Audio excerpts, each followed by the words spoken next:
हाँ, राम राम, नमस्कार। आज राजस्थान जीके में अपना बहुत इंपॉर्टेंट टॉपिक राजस्थान की सामाजिक प्रथा।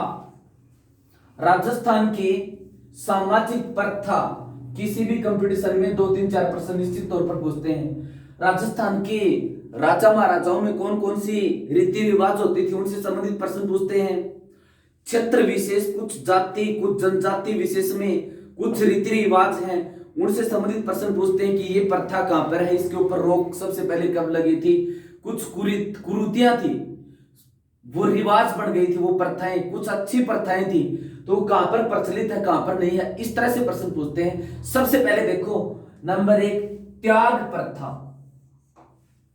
त्याग प्रथा ये प्राचीन काल में या रियासती युग में राजपूतों में प्रचलित थी।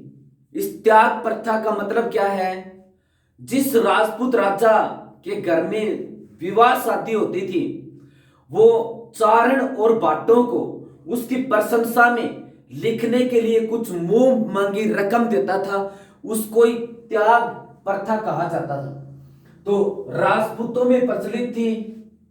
राजपूतों में लड़की के विवाह पर चारण तथा भाट जाति को दान के रूप में मुंह मांगी रकम दी जाती थी, उसी को क्या कहा जाता था? त्याग प्रथा। राजपूतों में प्रचलित थी। राजपूतों में लड़की के विवाह पर चारण तथा भाट जाति को दान के रूप में मुंह मांगी रकम दी जाती थी, उसको क्या कहा जाता था? त्याग प्रथा। चारण और भाटों को कहा जाता था कि हमारी शादी के बारे में थोड़ी प्रशंसा करके अच्छी लिखना कि ये इतना दिया था इतना दिया था तो आपको फिर रुपए मिलेंगे। इस प्रथा को क्या कहा जाता था? त्याग प्रथा। दूसरी डावरिया प्रथा। प्राचीन काल में राजा या सामंत जब अपनी लड़की की शादी करते थे तो राजा या सामंत अपनी लड़की की सेवा करने के लिए कुछ दास दासियां उसके साथ भेजते थे। उन दासियों का काम क्या होता था? उस राजा या सामंत की विवाहित लड़की की सेवा शुश्रूषा करना। और उस दासी को क्या कहा जाता था? डावरिया कहा जाता था। डावरिया कहा जाता था। तो डावरिया प्रथा राजपूत समाज में लड़की के विवाह पर उसकी सेवा करने हेतु, राजपूत समाज में लड़की के विवाह पर उसकी सेवा करने हेतु राजा या सामंत अपनी हैसियत के अनुसार कुंवारी कन्याएं लड़की की सेवा हेतु दान करते थे, उनको क्या कहा जाता था? डावरिया कहा जाता था। यानी राजपूत समाज में राजा या सामंत लड़की के विवाह के ऊपर कुछ कुंवारी कन्याएं और उसकी सेवा करने हेतु दान करते थे, उन कुंवारी कन्याओं को क्या कहा जाता था? डावरिया कहा जाता था। ध्यान रहे, जब राजा इनके साथ इनको पत्नी के रूप में स्वीकार कर लेता था राजा जब इनको, तो इनको फिर पासवान कहा जाता था। डावरिया को राजा कभी कभी अपनी पत्नी उप पत्नी के रूप में स्वीकार कर लेते थे, उस समय इसको क्या कहा जाता था? पासवान कहा जाता था। फिर देखो डापा प्रथा, ये भी एक सामाजिक प्रथा है। डापा प्रथा भीलों में प्रचलित, ये भील जनजाति में प्रचलित है। इसे कन्या का मूल्य भी कहते हैं। यानी भील जनजाति में लड़की के कुछ पैसे लिए जाते, वर पक्ष द्वारा और लड़की पक्ष को कुछ राशि दी जाती है, उस राशि को क्या कहते हैं? डापा प्रथा। इसको कन्या का मूल्य भी कहते हैं, रिश्ते के बदले में लिए जाते हैं। तो डापा प्रथा भीलों में प्रचलित। भील समाज में वर पक्ष द्वारा वधु पक्ष को कुछ राशि भेंट की जाती है, उसको कन्या का मूल्य कहते हैं। तो डापा प्रथा किस जनजाति में प्रचलित है? भीलों में प्रचलित है। इसको और क्या कहते हैं? कन्या का मूल्य भी कहते हैं। अब इसके बाद में नाता या नत्रा प्रथा। नाता या नत्रा प्रथा, इसके ऊपर क्या प्रश्न बनते हैं? ये राजस्थान के अधिकांश आदिवासियों में प्रचलित है।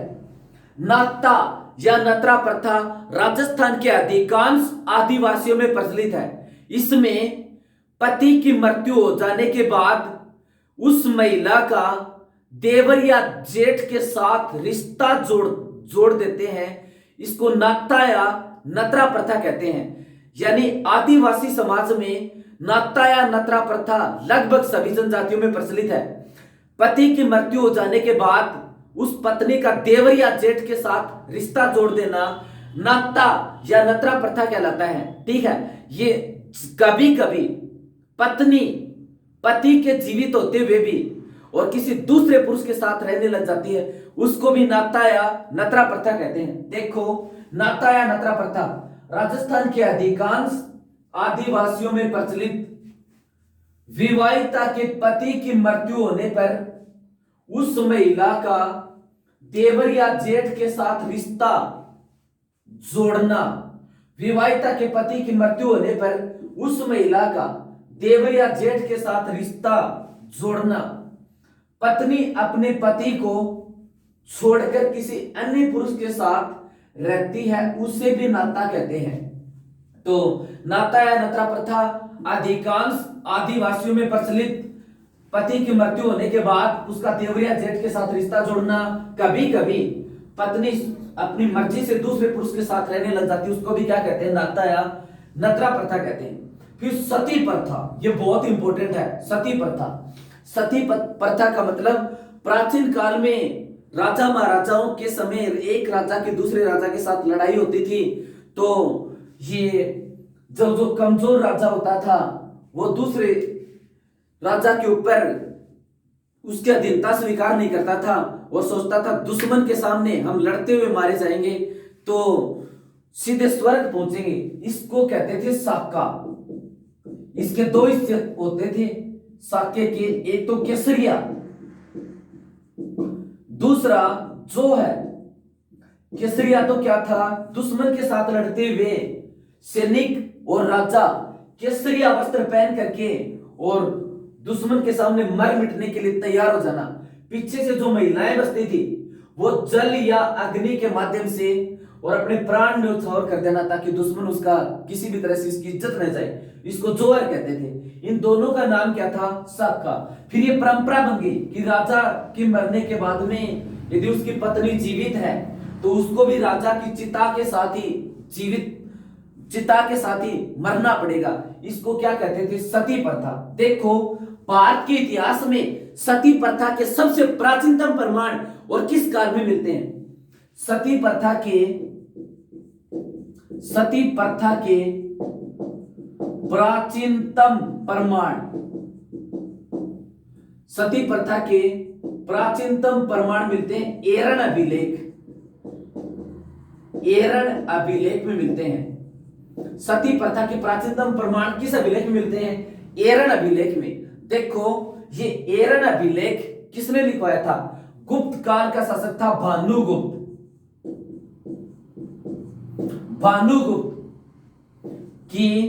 के सेनापति रामगुप्त की पत्नी, रामगुप्त की पत्नी का उसके साथ सती होने का उल्लेख। पहला प्रश्न, भारत में सती प्रथा के प्राचीनतम प्रमाण कहां से मिलते हैं कि ये पति के साथ और पत्नी की चिता, उसी की चिता में वो जलेगी, इसको सती कहते हैं। इसके प्राचीनतम प्रमाण कहां से मिले? एरन अभिलेख से। ये एरन अभिलेख गुप्त काल का एक राजा था भानुगुप्त, उसका सेनापति रामगुप्त, उसकी पत्नी रामगुप्त की मृत्यु के बाद में उसके साथ जीवित जली थी। इसके लिखा हुआ इसके प्रमाण मिलते हैं। ये किस अभिलेख में मिलते हैं? एरन अभिलेख में मिलते हैं। ठीक है, दूसरा प्रश्न इसके ऊपर ये बनता है, अपने भारत सबसे इंपॉर्टेंट ये पूछते हैं, राजस्थान भारत का एक समाज सुधारक था राजा राममोहन राय, भारत का पहला समाज सुधारक। इस राजा राममोहन राय ने लॉर्ड विलियम बेंटिक के समय और सती प्रथा निवारण अधिनियम पारित करवाया था कि भाई ये गलत बात है, सती प्रथा के ऊपर प्रतिबंध लगाओ। जो जबरदस्ती परिजन और पति की मृत्यु होने के बाद उस महिला को उसके साथ सती होने के लिए प्रेरित करते हैं, उनको सजा दो, उसको सती प्रथा निवारण अधिनियम कहते हैं। इसके ऊपर 3 प्रश्न बन गए। भारत में सती प्रथा निवारण अधिनियम, सती प्रथा निवारण अधिनियम कब पारित किया गया? कई बार पूछते हैं, बहुत इंपॉर्टेंट है। तो भारत में सती प्रथा निवारण अधिनियम पारित किया गया था 1929 में। भारत में सती प्रथा पर प्रतिबंध लगाने के लिए सती प्रथा निवारण अधिनियम कब पारित किया गया था? 1929 में। दूसरा प्रश्न इसके ऊपर यह बनता है, किसके काल में? तो विलियम बेंटिक के काल में, विलियम बेंटिक के काल में भारत में सती प्रथा निवारण अधिनियम 1929 में पारित किया गया था। किस गवर्नर वायसराय के काल में? विलियम बेंटिक के काल में। तीसरा इसके ऊपर यह पूछते हैं, किस समाज सुधार के प्रयासों से? तो राजा राममोहन राय के प्रयासों से। किस समाज सुधारक के प्रयासों से? किस समाज सुधार के प्रयासों से? तो इसका उत्तर होगा राजा राम मोहन राय के प्रयासों से। 3 प्रश्न और तीनों पूछते हैं, कभी किस प्रश्न को दूसरी तरह घुमा दिया, कभी तीसरी तरह घुमा दिया, इस तरह से। तो सती प्रथा, पति की मृत्यु होने पर पति का उसके साथ जीवित होना, जीते जी मर जाना, ये क्या कहलाता है? सती प्रथा। सती प्रथा के बाद प्राचीनतम प्रमाण किस अभिलेख से मिलते हैं? एरन अभिलेख से। अब इस प्रश्न को ये पूछे किस काल से मिलते हैं, तो इसका उत्तर क्या होगा? गुप्त काल से, क्योंकि एरन अभिलेख ये गुप्त काल का है और इसमें गुप्त काल के राजा भानुगुप्त के सेनापति रामगुप्त की पत्नी का उसके साथ सती होने का उल्लेख मिलता है। फिर अगला इंपॉर्टेंट प्रश्न, भारत में सती प्रथा निवारण अधिनियम और कब पारित किया गया था? 1929 में। किसके काल में? विलियम बेंटिक के काल में। और किस समाज सुधार के प्रयासों से? राजा राममोहन राय के प्रयासों से। अब देखो, भारत में सल्तनत काल का एक राजा था जिसने सती प्रथा निवारण हेतु पर प्रतिबंध लगाया था। दिल्ली सल्तनत का एक शासक था। तो प्रश्न पूछे, सती प्रथा पर रोक लगाने वाला सल्तनत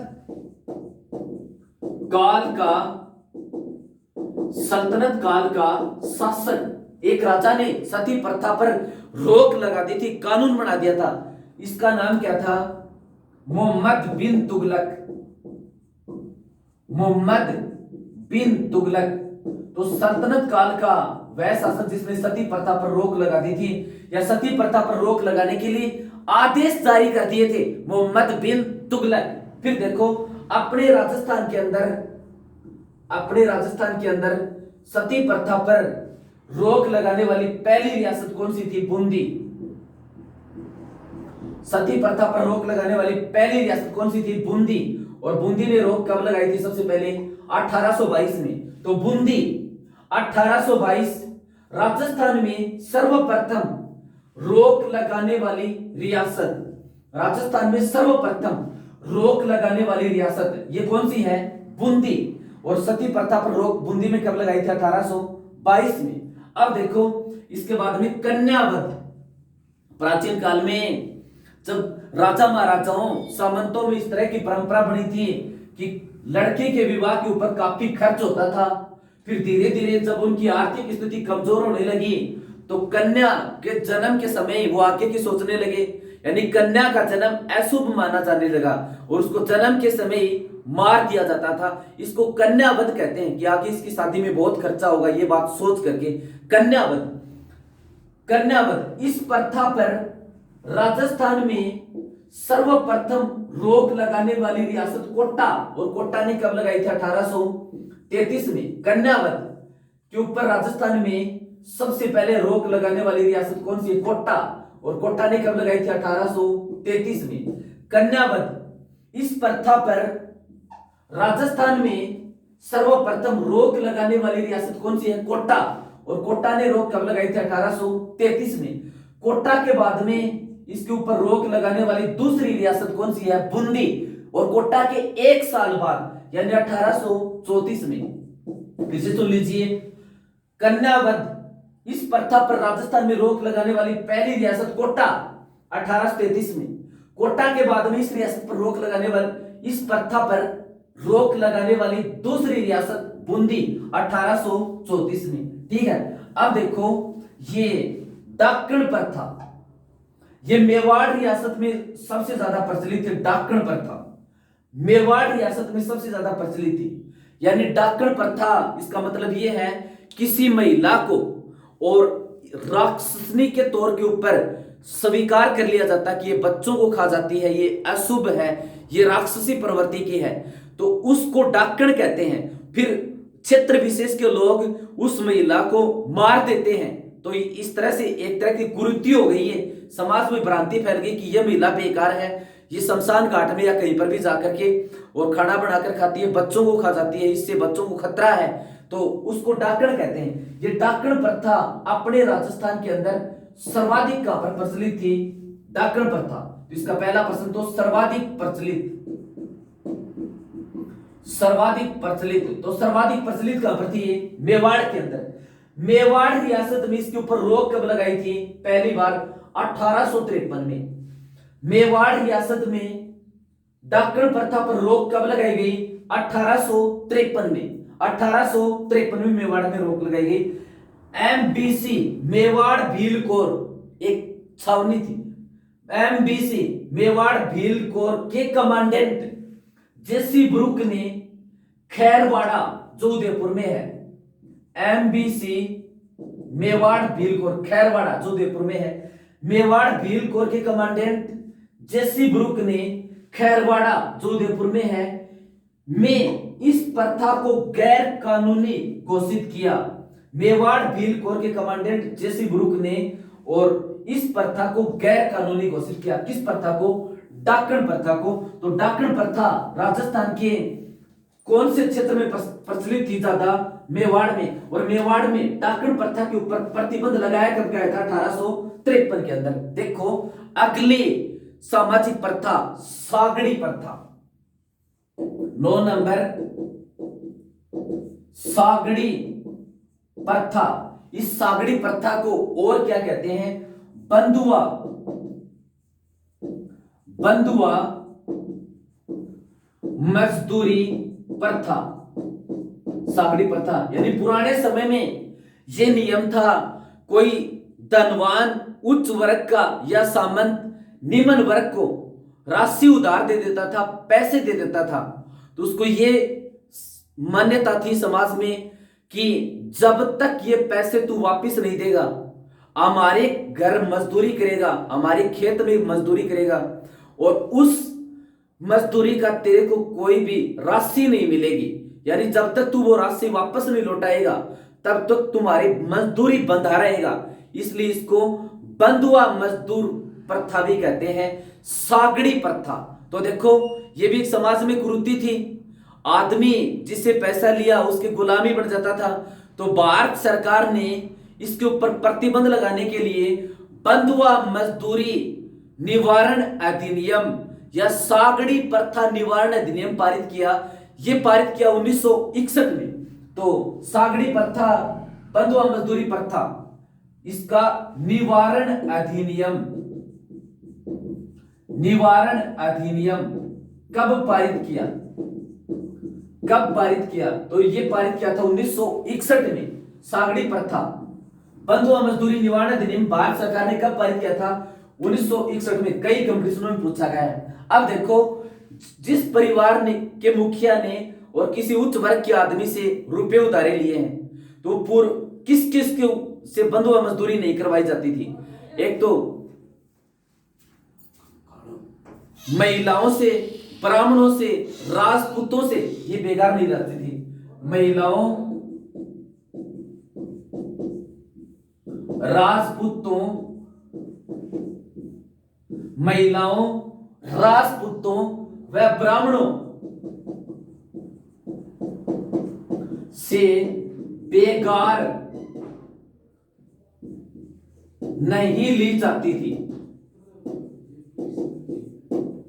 नहीं ली जाती थी। महिलाओं, राजपूतों और ब्राह्मणों से ये बंधुआ मजदूरी नहीं करवाई जाती थी। फिर देखो कुकड़ी की रस्म, अगली सामाजिक प्रथा कुकड़ी की रस्म। कुकड़ी की रस्म देखो ये आदिवासी सासी जनजाति में प्रचलित है। आदिवासी सासी जनजाति में प्रचलित है। आदिवासी सासी जनजाति में प्रचलित है। सासी जनजाति में प्रचलित है। अब देखो इसका क्या मतलब है कुकड़ी की रस्म का।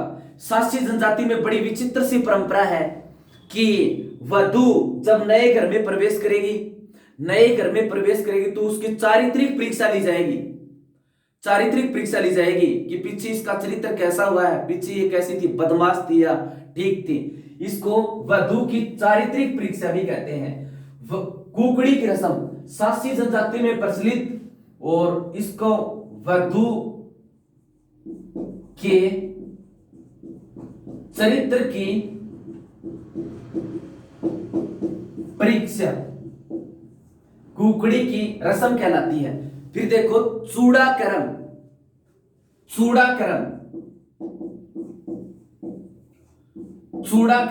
ये चूड़ाकर्म क्या है, इसको चड़ुल्ला भी कहते हैं। इसका उपनाम चड़ुल्ला। बच्चे के जन्म के बाद पहली बार जब उसके बाल कटवा करके कि किसी इष्ट देवी या देवता को समर्पित किए जाते हैं या चढ़ाए जाते हैं, उन बालों के समूह को जड़ुल्ला या चूड़ाकर्म कहते हैं। तो चूड़ाकर्म जन्म के बाद बच्चे के पहली बार कटवाए जाने वाले बाल जो किसी इष्ट देवी ओब्लिक देवता को चढ़ाए जाते हैं, वो क्या कहलाते हैं, चड़ुल्ला कहलाते हैं। चड़ुल्ला या चूड़ाकर्म बच्चे के जन्म के बाद जिस देवी या देवता में आस्था होती है उसके कटवाए जाने वाले बाल पहली बार जब किसी को देवी देवता को चढ़ाए जाए उसको क्या कहते हैं, चड़ुल्ला। फिर देखो उपनयन संस्कार।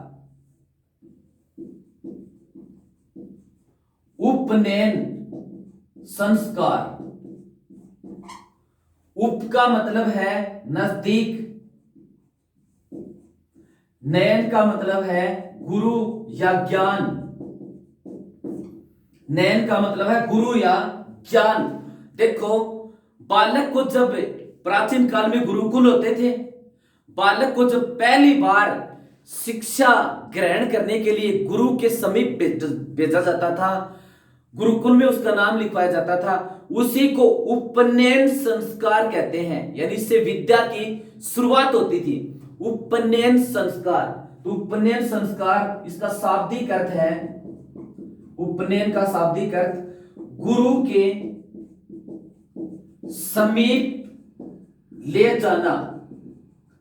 उपनयन संस्कार, इससे विद्या की शुरुआत होती थी, इसलिए इसको विद्यारंभ संस्कार भी कहते हैं। तो गुरु के समीप ले जाना उपनयन का शाब्दिक अर्थ। प्राचीन काल में उपनयन संस्कार क्या होता था, जब बालक को पहली बार घर से और गुरुकुल में गुरु के समीप ले जाया जाता था पढ़ाने के लिए, और वो फिर पढ़ने की शुरुआत करता था, उसको क्या कहते हैं, उपनयन संस्कार। अब देखो इस उपनयन संस्कार के ऊपर और क्या प्रश्न बनते हैं, ये पूछते हैं प्राचीन काल में किसका नहीं होता था। प्राचीन काल में 4 वर्ण थे, एक तो ब्राह्मण, दूसरा क्षत्रिय, तीसरा वैश्य और चौथा शूद्र। तो ये उपनयन संस्कार शूद्र का नहीं होता था। प्रश्न पूछते हैं निम्न में से किसका उपनयन संस्कार नहीं होता था, तो ब्राह्मण, क्षत्रिय, वैश्य और शूद्र। तो किसका नहीं होता था, शूद्र का नहीं होता था। यानी प्राचीन काल में पढ़ने का अधिकार किसको नहीं था, शूद्रों को नहीं था। 25। ठीक है, तो उपनयन संस्कार किसका नहीं होता था? शूद्रों का नहीं होता था, और स्त्रियों का भी नहीं होता था। फिर धीरे धीरे होने लगा। ठीक है, अब देखो इसके बाद में अगली सामाजिक प्रथा समावर्तन संस्कार। समावर्तन संस्कार, समावर्तन संस्कार। ये समावर्तन संस्कार क्या है? जैसे आजकल स्कूलों में, कॉलेजों में फीस लगती है पढ़ाई के बदले में, और जो फीस लगती है वो यानी विद्या समाप्त करके और उसकी फीस देना। तो प्राचीन काल में भी गुरुओं को गुरुकुल में छात्र रहकर के अध्ययन करते थे, और विद्या पूरी होने के बाद जब वो अपने घर जाते थे तो छात्रों को छात्र गुरुओं को गुरु दक्षिणा देते थे। उस गुरु दक्षिणा को ही क्या कहते हैं? समावर्तन। समावर्तन संस्कार। तो विद्या या शिक्षा समाप्ति के बाद गुरु दक्षिणा, विद्या या शिक्षा समाप्ति के बाद जो गुरु दक्षिणा दी जाती थी उसको क्या कहते हैं? समावर्तन संस्कार। ध्यान रहे ये संस्कार होते कितने हैं? 16। इनमें से कई बार पूछते हैं संस्कार कितने, जन्म से मृत्यु तक संस्कार कितने होते हैं? 16 संस्कार होते हैं। सबसे पहले नंबर 1 कौन सा है? 1 नंबर संस्कार गर्भाधान। जब शिशु गर्भ धारण करता है उस संस्कार को गर्भाधान संस्कार। दूसरा पुंसवन। दूसरा पुंसवन यानी गर्भ धारण करने के बाद उसके माता के ये सिर के बालों को सास के द्वारा इस तरह से वो कोई की जाती है, उसको पुंसवन कहते हैं, ताकि उसके ऊपर किसी ओपरी पराई का साया न हो। केस में तेल डाला जाता है, उसको पुंसवन कहते हैं। तीसरा सीमंतोनयन। सीमंतोनयन, महिलाएं उस गर्भवती महिला के घर और गीत गाती हैं और ये कामना करती हैं कि पुत्र की प्राप्ति हो। तो सीमंतोनयन, जिस महिला ने गर्भ धारण कर रखा उसके घर महिलाएं पुत्र प्राप्ति की कामना करते हुए गीत गाती हैं, उसको सीमंतोनयन कहते हैं। फिर अगला जात कर्म। 4 नंबर संस्कार जात कर्म। जात कर्म, शिशु जब जन्म लेता है उस संस्कार को, गर्भ से जब जन्म लेता है उसको जात कर्म कहते हैं। फिर देखो इसके बाद में 5वां नामकरण। शिशु का जब ब्राह्मण के से ज्योतिष के आधार, उसकी जन्म कुंडली के आधार पर नाम रखा जाता है उसको क्या कहते हैं? नामकरण। फिर निष्कर्मण। निष्कर्मण, बालक को जब पहली बार सूर्य के दर्शन करवाए जाते हैं, बाहर निकाला जाता है, उसको क्या कहते हैं? निष्कर्मण। ठीक है, फिर अन्नप्राशन। अगला 7 नंबर अन्नप्राशन। बालक को जन्म के बाद जब पहली बार अन्न खिलाया जाता है उसको अन्नप्राशन कहते हैं। फिर इसके बाद में चूड़ाकर्म। चूड़ाकर्म ये मैं पहले बता चुका हूं। चूड़ाकर्म या जड़ुल्ला, बालक के पहली बार बाल कटवा करके इष्ट देवी या देवता को समर्पित किए जाते हैं, इसको चूड़ाकर्म कहते हैं। फिर कर्ण वेद्य। कर्ण वेद्य, बालक के जब कर्ण वेद्य जाते हैं, कान विदाए जाते हैं, आम भाषा में ये मतलब कर्ण वेद्य जाते हैं, उसको कर्ण वेद्य कहते हैं। फिर 10 नंबर विद्यारंभ। विद्यारंभ, विद्यारंभ, ठीक है, घर में माता के द्वारा उसको बोलना चलना थोड़ी बहुत शिक्षा दी जाती है, उसको विद्यारंभ कहते हैं। फिर 11 नंबर उपनयन, बालक को और गुरु के समीप गुरुकुल के अंदर ले जाया जाता है, वो पढ़ने की शुरुआत करता है। उपनयन संस्कार को यज्ञोपवीत संस्कार भी कहते हैं, क्योंकि यज्ञ में पवित्र की हुई जनेऊ वो अपने गले के अंदर धारण करता है, उसको यज्ञोपवीत संस्कार कहते हैं। ठीक है, फिर देखो वो 12 नंबर वेदारंभ। वेदारंभ, पहले वो नॉर्मल शिक्षा लेता है, फिर 12वां संस्कार वेदों में दी गई शिक्षा को वो धारण करता है, वेदारंभ। और फिर देखो 13 नंबर ये केशांत, वेद जब वो पढ़ता है तो अपने केस कटवा लेता है, उसको केशांत या गोदान संस्कार भी कहते हैं। ये शांति या गोदान संस्कार भी कहते हैं। फिर संस्कार विद्या पूरी करने के बाद और वो घर आता है, घर आने से पहले गुरु को कुछ गुरु दक्षिणा देता है, उसको समावर्तन संस्कार कहते हैं। फिर अगला 15वां संस्कार है उसका विवाह संस्कार, वो शादी करता है। और 16वां संस्कार है उसका अंत्येष्टि या मृत्यु। अंत्येष्टि या मृत्यु, इस तरह से ये 16 संस्कार हैं। गर्भाधान, पुंसवन, सीमंतोन्नयन, जातकर्म, नामकरण, निष्क्रमण। अब देखो सबसे पवित्र संस्कार कौन सा माना जाता है? ये अंत्येष्टि सबसे पवित्र संस्कार मृत्यु कर